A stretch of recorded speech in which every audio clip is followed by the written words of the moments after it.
கிருபையுள்ள பிதாவே, உம்மை ஸ்தோத்திரிக்கிறோம். உமக்கு நன்றி செலுத்துகிற ஆண்டவரே, இயேசு கிறிஸ்து நாமத்தினாலே உம்முடைய பாதத்தில் வந்திருக்கிறோம். இந்த நாளில் கூட தெய்வ செய்தியை கொடுப்பதற்கு முன்பதாக நாங்கள் உம்முடைய சமூகத்தை நோக்கி பார்க்கிறோம். இந்த நாளுக்குரிய வார்த்தைகளை ஆவியானவரே நீர் பேசும், நீர் மகிமைப்படும், அடியனை முற்றிலுமாய் மறைத்து நீர் வெளிப்பட வேண்டுமாய் உம்மை ஸ்தோத்திரிக்கிறேன். விரோதமான கிரியைகள், சத்துருடைய கிரியைகள் முழுவதும் இயேசுவின் நாமத்தில் கடிந்து அப்புறப்படுத்துகிறோம்.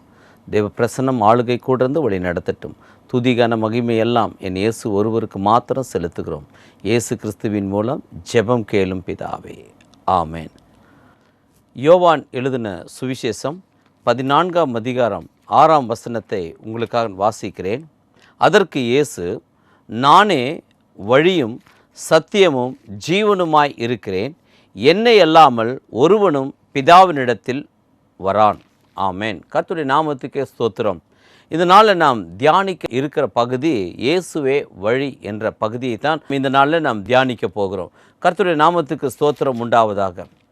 அநேக சொல்லுகிற ஒரு காரியம், இன்றைக்கி அநேக பிரச்சனைகளுக்கும் போராட்டங்களுக்கும் தீர்வு எங்களுக்கு தெரியல, எங்களுக்கு வேறு வழி தெரியல, எதை முடிவெடுக்க வேண்டும் எங்களுக்கு தெரியல, எப்படி சில காரியங்கள் நான் செய்ய வேண்டும் என்று எங்களுக்கு தெரியல, அதனால் உங்கள்கிட்ட சில உதவிகளை கேட்குறோம், அதனால் மனிதர்களை நாடி போகிறோம் என்று சொல்லி பலர் சொல்லுகிற ஒரு வார்த்தை உண்டு. ஆனால் எல்லாவற்றுக்கும் ஒரே ஒரு காரணம், ஒரே ஒரு வழி இயேசு மாத்திரமே தான். இயேசுவிடம் நாம் வேறு விண்ணப்பங்களை ஏறெடுக்கும் பொழுது இயேசு வழியாகத்தான் அது பரலோகத்துக்கு போகிறது. இயேசு வழியாகத்தான் பரலோகத்திலிருந்து நன்மையும் இந்த பூமியில் உண்டாகிறது. நன்மையான எந்த ஈவும், பூரணமான எந்த வரமும் பரத்திலிருந்து இறங்கி ஜோதிகளின் பிதாவினிடத்திலிருந்து அது இறங்கி வருகிறது என்று சொல்லி வேதம் சொல்லுகிறது. நமக்கு நன்மை வர வேண்டும் என்பதற்காகத்தான் ஆண்டவர் இயேசுவை ஒரு பாதையாக நமக்கு வைத்திருக்கிறார். இயேசு வழியாகத்தான் எல்லா நன்மைகளும் நமக்கு வர வேண்டும். கடந்த வாரத்தில் ஒரு தேவனுடைய மனுஷன் ஒரு சொன்ன காரியம் இதுதான், என்னோட பிரச்சனைகள் இவ்வளோ இருக்கிறது, என்ன செய்துன்னு எனக்கு தெரியல, எனக்கு வழியே தெரியல, அதனால் நீங்கள் ஏதாவது இந்த காரியத்தை செய்ய முடியுமா என்று சொல்லி சிலர் கேட்டார்கள். அதே போல் சிலர் எழுதி போடுவாங்க, ஒரு லெட்டரில் எழுதி போடுவாங்க, ஐயா நாங்கள் இந்த மாதிரி இருக்கிறோம், எங்களுக்கு வழி இல்லை, எங்களுக்கு ஏதாவது உதவி செய்யுங்களே என்று சொல்லி சில காரியங்களை நான் கேட்டு இருக்கிறேன், சில காரியங்கள் எழுதி இருக்கிறார்கள். ஆனால் நாம் ஒரே ஒரு காரியம், தேவனுடைய பிள்ளையாய் இருப்பதினால் அவரையே நோக்கி பார்க்க வேண்டும். அவரை நோக்கி பார்த்த முகங்கள் பிரகாசம் அடைந்தன, அவைகள் ஒருபோதும் வெட்கப்பட்டு போவதில்லை என்று சொல்லி வேதம் சொல்லுது. நம் உலகத்தில் பொருள் நமக்கு தேவைதான், பொருளாதாரம் நமக்கு தேவைதான். இந்த உலகத்தில் வாழ்கிற வரைக்கும் நமக்கு அந்த பொருளாதாரம் தேவையாக இருக்கிறது, அதில் எந்த மாற்றமும் கிடையாது. சில வேளை அதிகமாகவும் தேவைப்படலாம், குறைவாகவும் தேவைப்படலாம். ஆனால் அந்த தேவைகளை சந்திக்கிறவர் நம்முடைய ஆண்டவர் தான். கர்த்தருடைய நாமத்துக்கு ஸ்தோத்திரம். ஒவ்வொருத்தருக்கும் ஒரு வேலையோ பிழைப்புக்கு ஒரு வழிகளை தேவன் உண்டாக்கி வைத்திருக்கிறார். அதை தேவன் நமக்கு நடத்தி கொண்டு போவார். கர்த்தருடைய நாமத்துக்கு ஸ்தோத்திரம். அந்த வழிகளை தான் நாம் அறிந்து கொள்ள வேண்டும். இயேசுவிடம் தான் வழி வரும். ஒரு குறைவு வந்த உடனே நாம் என்ன செய்கிறோம் என்று சொன்னால், அடுத்தது நம்ம படித்த மேத்தமேட்டிக்ஸ் பிரகாரம் நம்ம குறைவு வந்தோடனே பக்கத்தில் கடன் வாங்கி கொள்ளலாம், இல்லை யாருடைய முகத்தை நோக்கி பார்க்கலாம், யார் நமக்கு உதவி செய்வார்கள் என்று சொல்லி மற்ற மனிதனுடைய முகத்தை தேடி போகிறவர்கள் உண்டு. அவர்கள் கொடுக்கிற சில காரியங்கள் அந்த நேரத்துக்கு போதுமானதாக இருக்குமே தவிர அது முழுமையாக நம்மை திருப்திப்படுத்தாது. ஒருவேளை இதே நம்ம பழக்கப்படுத்தி கொள்ளாமல் இயேசுவை நோக்கி பார்க்க கற்றுக்கொள்ள வேண்டும். சங்கீதங்களின் புஸ்தகம் 32ஆம் அதிகாரம் 8ஆம் வசனத்தில் வாசிக்கும் பொழுது, நான் உனக்கு போதித்து நீ நடக்க வேண்டிய வழியை உனக்கு காட்டுவேன், உன்மேல் என் கண்ணை வைத்து உனக்கு ஆலோசனை சொல்லுவேன். அல்லேலூயா. ஆண்டவர் சொல்றார், நான் உனக்கு போதித்து நீ நடக்க வேண்டிய வழியை உனக்கு காட்டுவேன், உன்மேல் என் கண்ணை வைத்து உனக்கு ஆலோசனை சொல்லுவேன். நான் சரியான ஒரு ஆலோசனை நான் உனக்கு கொடுப்பேன். நமக்கு சில வேளை எல்லா வழிகளும் அடைந்தது போல இருக்கும், எல்லா வாசலும் அடைக்கப்பட்டு இருக்கிறது, எனக்கு எந்த பக்கத்தில் பார்த்தாலும் எனக்கு நன்மை வரும் என்ற நம்பிக்கை முழுவதும் நான் அற்று போய் இருக்கிறேன். சிலர் அறியாமையினால பிணை கொடுத்து, அந்த ஜாமீன் கொடுத்து, சில ப்ராப்பர்ட்டி எழுதி கொடுத்ததுனால போய் சிக்கி கொண்டு இருப்பார்கள். இப்போ நாங்கள் அதுலேருந்து எப்படியாச்சும் நாங்கள் விடுதலை ஆக வேண்டும் என்று சொல்லி இந்த பொருளாதாரத்தை குறித்ததான அநேக ஃபோன் கால்கள் இடத்துல வருவது உண்டு. நாம் போய் சிக்கி கொள்ளுகிறோம் அறியாமையினால. அவங்க நான் நம்பினேன், அதனால தான் அவங்களுக்கு நான் போட்டு கொடுத்தேன், அவங்க இப்படி செய்வாங்கன்னு நினைக்கல. அதே போல் பல இடங்களில் இன்வெஸ்ட்மெண்ட் பண்ணால் சில நல்ல லாபகரம் வரும் என்று சொன்னனால நான் என்னுடைய ரிட்டைர்மெண்ட் பணத்தில் குறிப்பிட்ட அளவுக்கு அதில் போட்டு விட்டேன். அது வர வேண்டும், ஜெபம் பண்ணுங்க பிரதர். ஆமேன். கர்த்தருடைய நாமத்துக்கு ஸ்தோத்திரம். ஒரு காரியத்தை எடுக்கும் பொழுது அதை ஜெபம் பண்ணி நம்ம ஆண்டவரிடத்தில் கேட்டு நாம் செய்யும் பொழுது தேவன் தீமையாக இருந்தால் அதை நம் வாழ்க்கையில் அது வராதபடிக்கு தேவன் காத்து கொள்வார். நன்மையாக இருந்தால் தேவனே வழி வாசலை திறப்பார். நம்ம இருதயத்தில் விருப்பத்தை வைத்து விட்டு ஆண்டவரே நான் ஜெபம் பண்ணுகிறேன், இதை எப்படியாவது நீ எங்களுக்கு ஆசீர்வதித்து தர வேண்டும் என்று சொல்லி ஆண்டவர்கிட்ட பதில் வருகிறதோ இல்லையோ இவர்கள் போய் செய்து விடுவார்கள். சிலர் சொல்வார்கள், நான் ஜெபம் பண்ணி தாங்க என்னோட பிள்ளைக்கு திருமண காரியத்தை நான் ஒழுங்கு செய்தேன், ஆனால் இப்படி ஒரு பிரச்சனை ஆகும் என்று எனக்கு தெரியவே இல்லையே, இத்தனை நாள் நான் பழகி இருந்திருக்க அவங்களை குறித்து தெரியவே இல்லையே, இப்போ தான் எனக்கு தெரிகிறது. நான் ஜெபம் பண்ணி விட்டேன் என்பதற்காக பதில் வர வேண்டும் என்பது அல்ல. தேவ சித்தத்தை அறிந்து தேவ நோக்கத்தை அறிந்து அவரிடத்தில் பதில் வர வேண்டும். இயேசுவிடம் தான் பதில் வரணும். பிதாவினிடத்தில் வருவது எல்லாமே நன்மையான ஈவுகள் எல்லாம் இயேசு வழியாகத்தான் வரும். அதனால இன்னைக்கு ஆண்டவர் இந்த வழிகளை குறித்து ஆண்டவர் நமக்கு காண்பிக்கிறார். கர்த்தருடைய நாமத்துக்கு ஸ்தோத்திரம். சங்கீதங்களின் புஸ்தகம் 51ஆம் அதிகாரம் 12-13 வசனங்களிலே வாசிக்கும் பொழுது, உம்முடைய இரட்சணியத்தின் சந்தோஷத்தை திரும்பவும் எனக்கு தந்து உற்சாகமான ஆவி என்னை தாங்கும்படி செய்யும். அப்பொழுது பாதகருக்கு உமது வழிகளை உபதேசிப்பேன், பாவிகள் உம்மிடத்தில் மனம் திரும்புவார்கள். தாவீது தன் பாவம் செய்ததினால் தேவனுடைய பிரசன்னத்தை இழந்து தவிக்கிறான். அந்த ரட்சிப்பை மீட்டு கொள்ளும்படிக்கு தேவனுடைய சமூகத்தில் அந்த சங்கீதம் 51 அவன் எழுதின சங்கீதங்களாக எழுதப்படுது. பரிசுத்த ஆவியை என்னிடத்திலிருந்து எடுத்துக்கொள்ளாதிரும் என்று ஆண்டவரிடத்தில் வேண்டுகிறார். நான் ஒரு வழியை நான் அறிந்து கொள்ள வேண்டும். நான் பாவம் செய்து விட்டேன், எனக்கு ஒரு மீட்பு வர வேண்டும். அதுதான் இயேசு சொல்ற, நானே வழியும், என் வழியாகத்தான் மீட்பு உண்டாகும், வேற ஒரு வழி பாதைகள் கிடையாது. இயேசு சொல்ற, நானே வாசல், என் வழியாக ஒருவன் பிரவேசித்தால் உள்ளும் புறமும் மேய்ச்சலை கண்டடைவான். இயேசு வழி இல்லாமல் இன்னைக்கு வேற ஒரு மார்க்கம் கொடுக்கப்படவே இல்லை.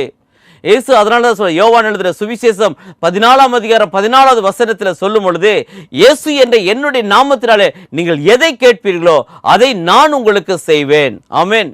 பிதாவை நோக்கி ஜெபம் பண்ண வேண்டும் என்று சொன்னவர் என்னுடைய நாமத்தினாலே, நீ என் பெயர்ல நீங்க கேளுங்க, உங்கள் சந்தோஷம் நிறைவாய் இருக்கும்படிக்கு நான் அதை உங்களுக்கு கொடுப்பேன். அதனால இயேசுவிட கேளுங்க. பிரச்சனை வந்த உடனே, ஒரு போராட்டம் வந்த உடனே, உள்ள இக்கட்டான சூழலை மாட்டிக்கொண்ட உடனே நாம் போக வேண்டிய முதல் இடம் இயேசுவின் பாதம். அல்லேலூயா. அந்த பாதத்தை பிடித்து கொள்ள வேண்டும். ஏசப்பா, நான் தவறு செய்து விட்டேன், இல்லை நான் பலவீனத்தில் மாட்டிக்கொண்டேன், இப்பொழுது நான் சிக்கல்ல இருக்கிறேன், எனக்கு வழி தெரியல, எனக்கு நீரே உதவி செய்யும் என்று சொல்லி நாம் ஆண்டோட சமூகத்தில் விழுந்து கிடக்க வேண்டும். ஏனென்றால் அந்த ரட்சிப்பை, அந்த ரட்சணியத்தின் சந்தோஷத்தை திரும்பவும் எனக்கு தாரும். நான் எப்பொழுது சந்தோஷமாய் மகிழ்ச்சியோட ஆடல் பாடலோடு நான் துதித்து கொண்டு இருந்தேன். தாவீது தேவனை துதிப்பது என்றால் தாவீது நடனத்தோடு தேவனை துதித்த ஒரு தேவனுடைய மனுஷன். அப்படி ஒரு ஆனந்த களிப்பாய் மகிழ்ச்சியோடு இருந்த மனுஷன் பாவம் செய்தது நிமித்தமாக தன்னுடைய ரட்சிப்பின் சந்தோஷத்தை இழந்து போக வேண்டிய சூழ்நிலை வரும் பொழுது அவன் வந்த பாதம் இயேசு கிறிஸ்துவோடைய பாதம் தான். அல்லேலூயா. அதை பிடித்து கொண்டான். இந்த வழியாகத்தான். அப்பொழுதுதான் நான் மற்றவர்களுக்கு நான் சொல்லுவேன், ஒருவேளை உன் வாழ்க்கையில் நீ வழி தவறி போயிருந்தால், இல்லை பாதை மாறி போயிருந்தால், இல்லை பாவத்தில் விழுந்து கிடந்தால், இல்லை சிக்கல்ல மாட்டிக்கொண்டிருந்தால், நான் இதே சூழலில் நான் இருந்தேன், ஆண்டவர் என்னை விடுவித்தார், உன்னையும் விடுவிப்பார். பாதகருக்கு உடைய வழிகளை அறிவிப்பேன். ஏனென்றால் இயேசு வழி இல்லாமல் வேற ஒரு பாதைய மீட்பு வரப்போவதே கிடையாது. அநேக வழிகள் கிடையாது, எல்லா வழிகளிலும் போயிட முடியாது. இயேசு நானே வழியும், அப்படி என்னை அல்லாமல் ஒருவனும் பிதாவின் இடத்துல வர முடியாது. ஒரே ஒரு மார்க்கம் தான் நமக்கு கொடுக்கப்பட்டு இருக்கிறது. அல்லேலூயா.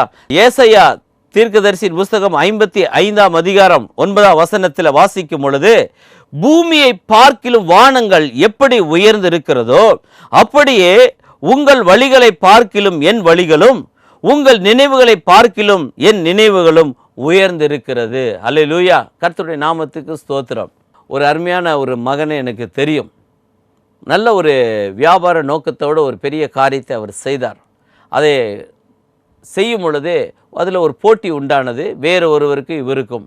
அது பல நெருக்கங்களும் வந்தது, பல போராட்டங்களும் வந்தது. கடைசியில் பார்த்தா அவங்க சில ஷார்ட்கட் மெத்தடில் போய் செய்வதை போல இவங்க கேள்விப்பட்ட உடனே இவரோட உள்ளத்துலலாம் உடஞ்சி போச்சு. அவர் கேட்ட கேள்வி, என்னங்கய்யா, நான் இவ்வளோ ஜெபம் பண்ணி நல்லது செய்ய வேண்டும் என்று சொல்லிதான் ஒரு காரியம் செய்தேன், அதில் எனக்கு ஒரு பங்கு இருந்தாலும் நான் நன்மையானதான் நான் செய்தேன், ஆனால் எனக்கு கிடைக்காமல் அது வேறு ஒருத்தருக்கு போகும்படி அவங்க ஷார்ட்கட்டில் சில காரியங்களை செய்தாங்களே, அதனால தானே அவங்களுக்குள்ள ஜெயம் உண்டாகிறது என்று சொல்லி அவர் தன்னுடைய காரியத்தை என்னோட கூட சொன்னார். அதனால் வேதனைப்பட்டு 2 நாட்கள் ஜெபம் பண்ணல. நான் இவ்வளோ ஜெபம் பண்ணி கேட்டேன், நன்மையானதாக இருந்தால் தேவன் நிச்சயமாக தருவார். அதனால சொன்னார், உன் நினைவுகளை காட்டிலும் நினைவுகளும் உன் வழிகளை காட்டிலும் என் வழிகளும் மேலானது என்று கர்த்தர் சொல்லுகிறார். அப்போ நமக்கு இந்த இடத்துல என்ன சோர்ந்து போயிட்டார். நாம் விதைக்கவில்லை, அதுக்காக முயற்சி எடுக்கல, ஒரு காரியத்தை எடுத்தோம். ஒருவேளை கிடைக்காமல் போனாலும் இல்லை, ஆண்டோட சொல்லி இருக்கிறோம், கர்த்தர் நமக்கு கொடுக்க வேண்டும் என்று நினைத்தால் நிச்சயமாக அதை கொடுப்பார். அதனால தான் அவர் சொல்ல, கேளுங்கள் அப்பொழுது உங்களுக்கு கொடுக்கப்படும், தட்டுங்கள் அப்பொழுது உங்களுக்கு திறக்கப்படும். ஒருவேளை நம் வாழ்க்கையில் அது நடக்காமல் இருந்தால் அதுவும் நன்மைக்காக தான். ஆண்டவருக்கு ஸ்தோத்திரம் பண்ணுங்க. இயேசு நிச்சயமாக நமக்கு நன்மையானதாக இருந்தால் அதை நிச்சயமாக தேவன் நமக்கு கொடுப்பார். ஆனால் தீமையானதாக இருந்தால் தேவன் நம்மை விட்டு விலக்குவார். அல்லேலூயா. ஆனால் கர்த்தருக்கு நமக்கு ஒருவேளை கிடைக்காமல் போனால் இல்லை கால தாமதம் ஆனால் சோர்ந்து போகாதிருங்கள். கர்த்தருடைய நாமத்துக்கு ஸ்தோத்திரம். பூமிக்கு வானங்கள் எப்படி உயர்ந்திருக்கிறதோ அப்படியே உங்கள் வழிகளை பார்க்கிலும். அப்போ நம்ம வழியை பாட்டில் தேவனோட வழிகள் உயர்ந்திருக்குது. நமக்கு ஒரு குறிப்பிட்ட அளவு தான் தெரியும், குறிப்பிட்ட அளவு தான் நமக்கு பாதம் தெரியும். ஆனால் நம்முடைய எதிர்காலத்தை நிர்ணயிக்கிறவர் கர்த்தர். இது நமக்கு தேவையில்லை என்று சொன்னால் தேவன் அதை தடுத்து போடுவார். அதனால்தான் எந்த நிலைமையில் இருந்தாலும் நான் மனரம்யமாய் நான் இருக்க கற்றுக்கொண்டேன் என்று பவுல் தன்னுடைய நிருபத்தில் எழுதுகிறார். ஆமேன். அவர் எத்தனையோ காரியங்கள் வந்தது. ஆமேன். இயேசு சொல்கிறார், நம்ம இதெல்லாம் சொல்கிறோம், இது கிடைக்கல, அவங்க இப்படி பண்ணிட்டாங்க அப்படி பண்ணிட்டாங்க. நம்ம மற்றவங்க செய்த காரியத்தை குறித்து வேதனைப்படுறோம். அவங்க அநியாயமாக செஞ்சாங்க, அக்கிரமம் செஞ்சாங்க, எத்தனையோ சேர்த்து வச்சுட்டாங்க, அவங்கள்ட்ட இருக்குது இது இருக்குது அப்படின்லாம் சொல்லி பார்க்குறோம். ஆனால் நாம் என்ன செய்திருக்கிறோம்? என்னைக்காவது யோசித்து இருக்கிறோமா? இந்த பூமியை உண்டாக்கினவர் நம்ம உண்டாக்கின ஆண்டவர் தான், அதை நம்மை உண்டாக்கினவரும் நம் தேவன் தான். இவர் நம்மளோட கிரியைகளாய் இருக்கிறோம். இந்த பூமியை உண்டாக்கினவர் இவை எல்லாவற்றையும் தனக்காக உண்டாக்கி, எனக்கென்று இந்த ஜனங்களை ஏற்படுத்தினேன், இவர்கள் என் துதியை சொல்லி வருவார்கள் என்று சொல்லி நம்மை துதிக்கும்படிக்கு தேவனுடைய சமூகத்தில் உண்டாக்கி இருக்கிறார். ஆனால் நாம் என்ன செய்திருக்கிறோம் என்று சொன்னால், ஆண்டவருக்கு என்ன செய்திருக்கோம்? இயேசு சொல்கிறார், இந்த பூமியை உண்டாக்கினவரே கர்த்தர் தான். அவர் சொல்கிற வார்த்தை ரொம்ப வேதனையான ஒரு வார்த்தை தான். நரிகளுக்கு குழிகள் உண்டு, பறவைகளுக்கு கூடுகள் உண்டு, ஆனால் மனுஷகுமாரனுக்கோ தலை சாய்க்க இடமில்லை. அல்லேலூயா. இந்த பூமியை படைத்தவருக்கு பாருங்க ஒரு நிலைமை. அதே போல நம்ம இடத்துல ஆண்டு சொல்றாரு, நான் உனக்குள்ள வந்து தங்கி வாசமா இருக்க வேண்டும் என்று நான் விரும்புகிறேன், நீங்களே என் ஆலயம், உனக்குள்ள நான் வந்து தங்கணும் நான் நினைச்சிருக்கிறேன், உனக்குள்ள இருப்பதற்காகத்தான் நான் உன்னை உண்டாக்கினேன். ஆனால் நான் இன்றைக்கு எங்க நிற்கிறேன்னா, வாசல் படி நின்று தட்டு அப்படின்னா கதவுக்கு வெளியே பனியால் என் தலை நனைகிறது என்று சொல்லி அந்த பகுதியை நாங்கள் உன்னத பாட்டில் வாசிக்கிறோம். இன்னைக்கு அவருக்கு எங்க வைத்திருக்கிறோம்? நம்ம வீட்டுக்குள்ள இடம் கிடையாது, நம்ம உள்ளத்துல இடம் கிடையாது. நம்மை உண்டாக்கினவருக்கு நாம் கொடுத்திருக்கிற இடம் எங்க? எதையோ ஒன்றை நாம் முன்னால வைத்து விட்டு, எதையோ ஒன்றை முன்பாக வைத்து விட்டு தேவனை 2வது ஸ்தானத்தில் வைத்து விடுகிறோம். அல்லேலூயா. உலகத்தோட காரியம் கிடைக்கவில்லை என்று சொன்னால், ஒருவேளை அது கிடைத்தாலும் சோத்திரம், கிடைக்காமல் போனாலும் சோத்திரம். இதுதான் யோபு தன்னுடைய வாழ்க்கையில புரிந்து கொண்டார். யோபுவை விட ஐஸ்வர்யவான் கிடையாது. அவ்வளோ பெரிய ஐஸ்வர்யவான், எல்லாவற்றையும் இழந்து போய்விட்டான். ஒரே நாளில் எல்லாவற்றையும் இழந்து சரீரத்தோட பலவீனத்தோடு இருக்கும் பொழுது அவர் சொன்ன வார்த்தை தான் யோசித்தேன், நான் என் தாயின் வயிற்றிலிருந்து நிர்வாணியாய் நான் வந்தேன், இப்பொழுது நிர்வாணியாய் நான் போகிறேன். நான் ஆரம்பம் எங்க தெரியுமா? நான் ஒன்று கொண்டு வந்ததே கிடையாது, நான் நிர்வாணியாய்த்தான் வந்தேன். இது பூமியில எனக்கு கொடுத்தார், அதனால எடுத்தால் எனக்கு கவலை இல்லை. கர்த்தர் கொடுத்தார், கர்த்தர் எடுத்தார், கர்த்தருடைய நாமத்துக்கே ஸ்தோத்திரம். ஆமென். ஆண்டவரிடத்தில் நன்மை பெற்றுக் கொள்ளுகிறோம். ஒருவேளை அது என்னை விட்டு போனாலும், ஒருவேளை என்னை விட்டு விலகினாலும், அது என்னை விட்டு எடுத்துக்கொண்டாலும் நாம் தேவனை துதிக்க வேண்டும். ஆமென். அது அந்த வழியாகத்தான் தேவன் நம்மை நடத்துவார். சில வேளையில நம்மை நடத்துகிற விதங்கள் ஆண்ட வித்தியாசமா இருக்கும். யாரோட சப்போர்ட்ல வாழ்ந்து கொண்டு இருப்போம் ஒரு குறிப்பிட்ட நாட்கள். ஒரு நாள் அந்த சப்போர்ட்டை தேவன் நிறுத்தி விடுவார். ஒருவேளை அவங்களை விட்டு எடுத்து விடுவார். ஏனென்றால் எனக்கு ஒரு வழிகளை கற்றுக் கொடுப்பதற்காக, ஆண்டவர் வாழ்க்கை கற்றுக் கொடுப்பதற்காக தேவன் சில வேளையில் நம்மை அப்படி அனுமதிப்பார். ஒருவேளை இதை நம்பி நாம் வரல, நாம் நம்பி வந்தது இயேசு கிறிஸ்துவை நம்பி வந்திருக்கிறோம். அல்லேலூயா. அவரை என் ஆத்துமாவின் நங்கூரமாய் இருக்கிறார். இது என்ன காற்று வீசினாலும் புயல் வீசினாலும் சரி, இது ஒரு நாள் அசைந்து போகாது. அந்த நம்பிக்கை தான் தேவன் நமக்கு கொடுத்திருக்கிறார். பெரிய ஒரு மரம் இருந்தது. அந்த மரத்துக்கு கீழே ஒரு குட்டி செடி இருந்தது. அந்த குட்டி செடி ரொம்ப சந்தோஷமா இருந்தது. வெயில் அடித்தாலும் கவலை இல்லை, மழை அடித்தாலும் கவலை இல்லை, காற்று அடித்தாலும் கவலை இல்லை. ஏன்னா எல்லாம் அந்த மரம் தாங்கி கொள்ளும். ரொம்ப சந்தோஷமா இருந்தது. ஆனால் எல்லா வெயிலும் அந்த மரம், பெரிய மரம் தாங்கி கொள்ளும், வெயிலையும் தாங்கி கொள்ளும், காற்றையும் தாங்கி கொள்ளும். ஒரு நாள் திடீரென்று அந்த பெரிய மரம் சாய்ந்து போய் விட்டது. இந்த குட்டி செடி உட்காந்து அழுதுச்சான். ஐயோ நான் இனி என்ன செய்வேன், ஐயோ நான் இனி எப்படி இருக்க போகிறேன், நீ காற்றடிச்சா நான் என்ன செய்வேன், அதே மாதிரி மழை அடித்தா நான் என்ன செய்வேன், அதே போல் வெயில் அடித்தா நான் என்ன செய்வேன், ஐயோ நான் கருகிருவேனே என்று சொல்லி அந்த குட்டி செடி அழுதுட்டு இருக்கும்போது கீழே கிடந்த அந்த மரம் சொல்லிச்சான், நீ அழுகாத, நானும் ஒரு காலத்தில் உன்னை போல குட்டி செடியாக தான் இருந்தேன். நான் மற்றவோட நிழலில் வாழ வேண்டும் தான் நினைச்சிட்டு இருந்தேன், மற்றவரோட உதவியில தான் வாழ்ந்து கொண்டு இருந்தேன். ஆனால் ஒரு நாள் இது உன்னை போலவே அந்த மரம் விழுந்தப்போ நானும் வேதனையோடு இருந்தேன். ஆனால் ஒரு நாள் நான் வளர ஆரம்பித்தேன். அது வளர்ந்து ஆரம்பித்த பிற்பாடு தான் தெரிந்தது, நான் நிழல் கொடுக்கிற மரமாய் மாறிவிட்டேன். அல்லேலூயா. வெயிலை தாங்கக்கூடிய மரமாய் மாறிவிட்டேன், காற்றை தடுக்கக்கூடிய மரமாய் மாறிவிட்டேன். அதே போல நீயும் வளர வேண்டும் என்பதற்காகத்தான் தேவன் என்னை எடுத்திருக்கிறார். அல்லேலூயா. ஒருவேளை நீ நம்பின உறவுகள் உன்னை விட்டு பிரிப்பதற்கு காரணம் இதுதான். சில மரணங்கள் நாம் வரும்பொழுது ஆண்டவரிடத்தில் கேட்க, ஏன் ஆண்டவர் எனக்கு இப்படி கொடுத்து விட்டார், ஏன் என்னோட வாழ்க்கையிலே மாத்திரம் இத்தனை சோதனை, ஏன் என்னோட வாழ்க்கையில மாற்றம் இத்தனை வேதனை என்று சொல்லி நாம் அநேக வழியில புலம்புகிறது உண்டு. எனக்கு மட்டும் ஏன் வருமானத்தில் இவ்வளோ குறைவு, நானும் அதே வேலையை செய்கிறேன், இன்னொருத்தர் அதே வேலையை செய்கிறார், என்னை விட அவருக்கு சம்பள உயர்வு, அவன் என்னை விட ஜூனியர், அவன் காக்கா பிடிச்சிட்டு போயிடுறான், பாருங்க பிரதர் நான் உண்மையா இருக்கிறேன், எனக்கு உயர்வு கிடைக்கல. ஏனென்றால் என் வேதம் நமக்கு தெளிவாக சொல்லி இருக்குது, உண்மையுள்ள மனுஷன் பரிபூர்ணமான ஆசீர்வாதங்களை அவன் பெறுவான். ஆமேன். நமக்கு நன்மைகள் எங்கிருந்து வரும்னா தேவனிடத்திலிருந்து வரும். அதனால அவனோட வழிகளை நாம் தெரிந்து அவங்கள போல வாழ வேண்டிய அவசியம் இல்லை. நாம் உண்மையாக வாழ வேண்டும், நேர்மையாக இருக்க வேண்டும். வேலை செய்கிற இடத்துல ஆண்டவருக்கு உண்மையாக வாழ வேண்டும். நம்மளுடைய எஜமான் நம் வேலை செய்கிற கம்பெனியோ அரசாங்கமோ அல்ல, தேவனே நமக்கு எஜமானன். ஹல்லேலூயா. அதனால் அந்த குறிப்பிட்ட நேரத்தில் சரியான நேரத்தில் அந்த வேலைக்கு போக வேண்டும். அவங்களாம் 1 மணி நேரம் லேட்டாக வர்றாங்க, கேட்கல. ஆனால் நான் 10 நிமிஷம் போனால் உடனே எடுத்து பார்க்குறேன், ஏன் லேட் அப்படின்னு கேட்குறாங்க. அதுதான் நமக்குள்ள காரியம். ஆண்டவர் நம்மை பார்த்து கொண்டு இருக்கிறார். மற்றவர்களை விட நாம் உண்மையாய் இருக்க வேண்டும். ஏனென்றால் நாம் தான் தேவனுடைய நிருபம் என்று வேதம் சொல்லி இருக்கிறது. நம்முடைய வாழ்க்கையை பார்ப்பார்கள், அவங்க என்ன செய்தாலும் சரி பண ஆசை இல்லாதவர்களாய் இருப்பார்கள் என்று நம்மை குறித்து நம்மோடு கூட இருக்கிறவர்கள் சாட்சி சொல்ல வேண்டும். அல்லேலூயா. அதே போலதான் நமக்கு ஒரு நன்மை கிடைக்காவிட்டாலும் அவங்க சோர்ந்து போகாமல், தளர்ந்து போகாமல், பலவீனப்பட்டாலும் தேவனை துதிக்கிற ஒரு கூட்டம். ஆமென். தேவனை மகிமைப்படுத்துகிற ஒரு கூட்டம். கொரோனா காலத்தில் பார்க்கும் பொழுது எல்லா பிள்ளைகளும் தேவனை துதித்தார்கள், ஆராதித்தார்கள். அந்த ஆராதனை பார்க்கும் பொழுது அந்த போன் கால் மூலமாகத்தான் அந்த ஆராதனைகளை நாங்கள் நடத்தினோம். எத்தனையோ பேர் அதில் கலந்து கொண்டார்கள். ஆராதனை தேவனை துதித்து பாடி தேவனை மகிமைப்படுத்தினார்கள். அப்போ உடனே எல்லாம் சொன்னாங்க, இப்போ சபை திறந்தா எல்லாரும் வருவாங்க, ரட்சிக்கப்படுவாங்க என்று சொல்லி. அப்போ குறிப்பிட்ட ஒரு சபையிலேருந்து சொன்ன ஒரு வார்த்தை இதுதான், பிரதர் எங்கள் சபை திறந்துச்சு, சபை முழுவதும் நிரம்பியிருக்கு, இத்தனை ஆத்துமாக்கள் இருக்கிறாங்கன்னு அன்னைக்கு தான் நாங்கள் தெரிந்துக்கிட்டோம் என்று சொன்னார். கர்த்தருடைய நாமத்துக்கே ஸ்தோத்திரம். அதற்கு பிற்பாடு பார்த்தா அடுத்த வாரம் பார்க்கும்போது குறைஞ்சிச்சு, வர வர பார்த்தா குறைவாகிக்கொண்டே போனது. உற்சாகம் மிகுதியில் வந்தாங்க. அடைப்பட்ட உடனே நீங்கள் வரலன்னா ஆண்டு வாசல் அடைச்சிருவார். ஆமேன். ஏனென்றால் ஒருவரும் திறக்க கூடாதபடி பூட்டுகிறவரும் ஒருவரும் பூட்டக்கூடாதபடி திறக்கிற தேவன் தான் வாசல் அடைக்கிறார். தேவன் அதுக்கு உத்தரவு கொடுத்தார். ஏன்னா நம்ம தேவனுடைய ஆலயத்தை நாம் தொழுது கொண்டு தேவனை மகிமைப்படுத்த வேண்டிய ஸ்தானத்தை விடும் பொழுது தேவன் அந்த வழிகளை அடைத்து விடுகிறார். நம்ம வாழ்க்கையில கூட நன்மையை மாத்திரமே நம்ம குறிக்கோளாக கொண்டு செய்யும் பொழுதுதான் அநேக காரியங்கள் இழந்து போகிறோம்.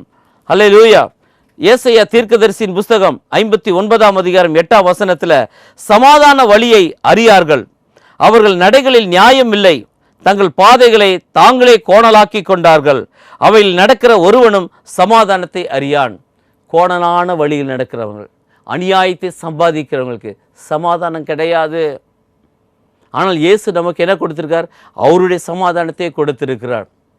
வாழ்க்கையில் எத்தனையோ பிரச்சனைகளை சந்தித்தது உண்டு, போராட்டங்களை சந்தித்தது உண்டு, நிந்தைகளை வேதனைகளை சந்தித்தது உண்டு. ஆனால் ஒரு நாள் என்னிடத்தில் இந்த சமாதானத்தை ஒருவராலும் எடுத்துக்கொள்ள முடியவில்லை.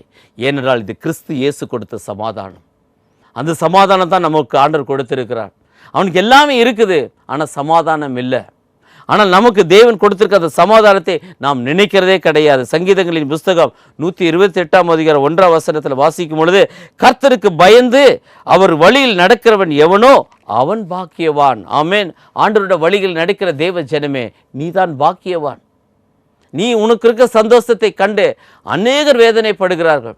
ஒரு குறிப்பிட்ட இடத்துல ஒரு குடும்பத்தார் சரியாக 8 மணி இரவு ஜெபத்தை அவர்கள் 1 மணி நேரம் அளவுக்கு பாடி தேவனை துதித்து தொழுது கொள்வார்கள்.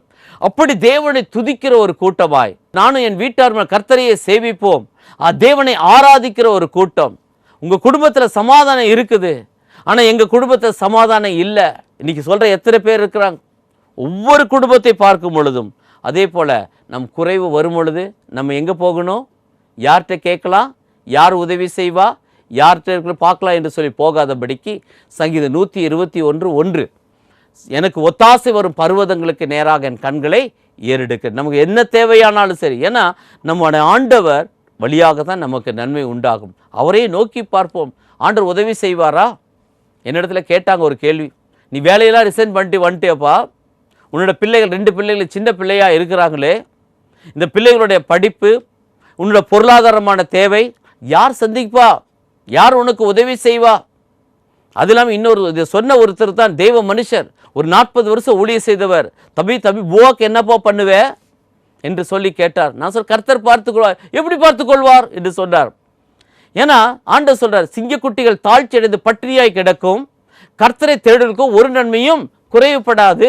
ஆண்டவரை உங்க நம்பிதானே வந்திருக்கேன், இவர் சொன்னதை பார்க்கும் எனக்கே பயமா இருக்குது என்று சொல்லி கிட்டத்தட்ட 23 ஆண்டுகளாக இந்த ஊழியத்தை செய்து வருகிறேன். கர்த்தர் ஒரு நன்மையும் குறைவில்லாதபடிக்கு தேவன் நடத்தி வந்திருக்கிறார். அல்லேலூயா.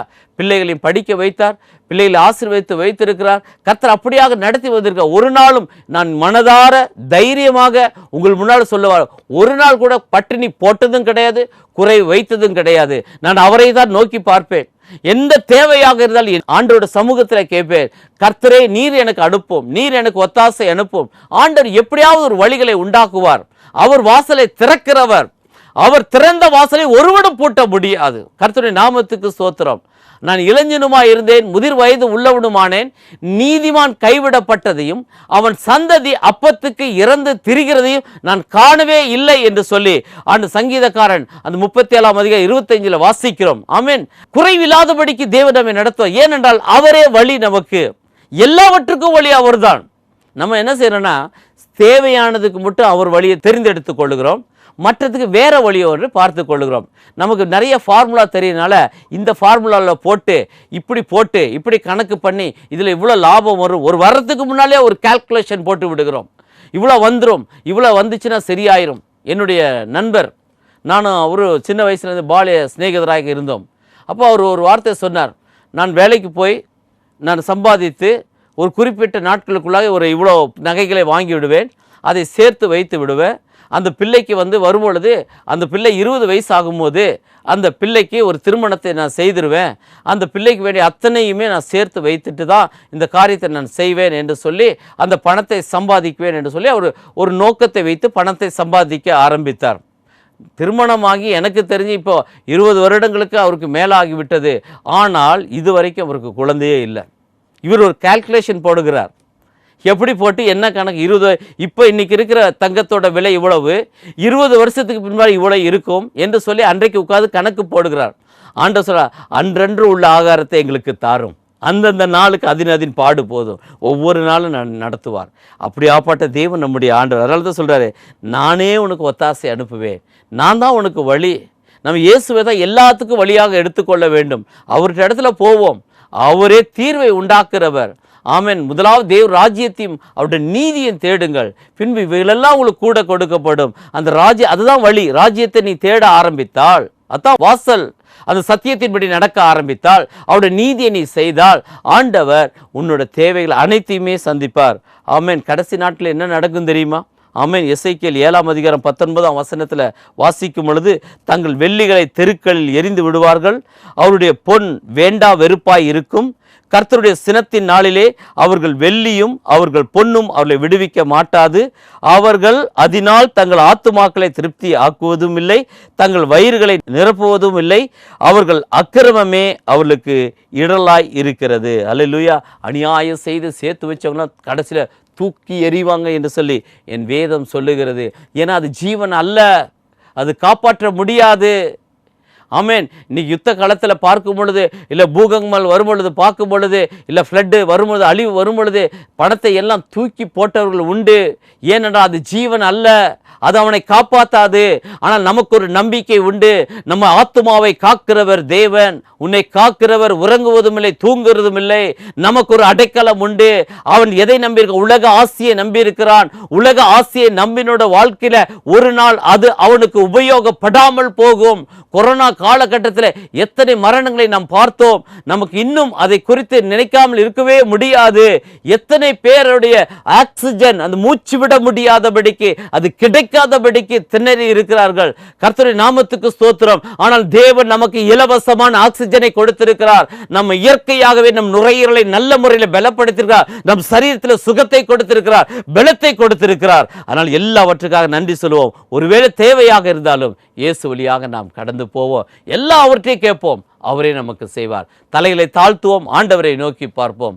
இரக்கமுள்ள எங்கள் நல்ல பிதாவே, உம்மை நாங்கள் சோத்தரிக்கிறோம். ஆண்டவரே, தேவைக்கு மாத்திரம் உடைய வழியை தெரிந்து கொள்ளாதபடி எல்லாவற்றிலும் அன்று எந்த காரியமானாலும் சரி, உலக பிரகாரமான காரியமாக இருந்தாலும் சரி, ஆவிக்குரிய காரியமாக இருந்தாலும் சரி, எங்கள் தனிப்பட்ட வாழ்க்கைக்குரிய காரியமாக இருந்தாலும் சரி, பொருளாதாரமான தேவையாக இருந்தாலும் சரி, பிள்ளைகளுடைய காரியமாக இருந்தாலும் சரி, சரீரத்தில் பலவீனம் இருந்தாலும் சரி, ஆண்டவரே இயேசுவே, உம்முடைய வழியவே நாங்கள் பின்பற்றி கொள்ள எங்களுக்கு உதவி செய்யும்.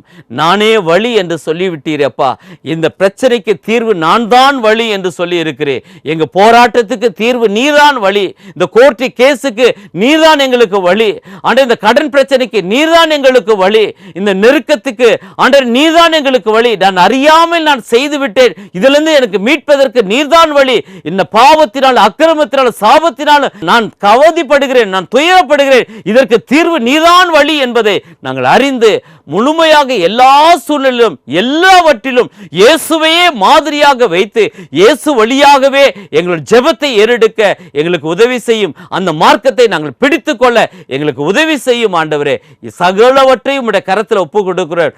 துதியும் கனமும் மகிமையும் என் இயேசு ஒருவருக்கு மாத்திரம் நாங்கள் செலுத்துகிறோம். இயேசு கிறிஸ்துவினுடைய பரிசுத்தமுள்ள நாமத்திலே ஜெபிக்கிறோம் எங்கள் ஜீவனுள்ள நல்ல பிதாவே. ஆமென்.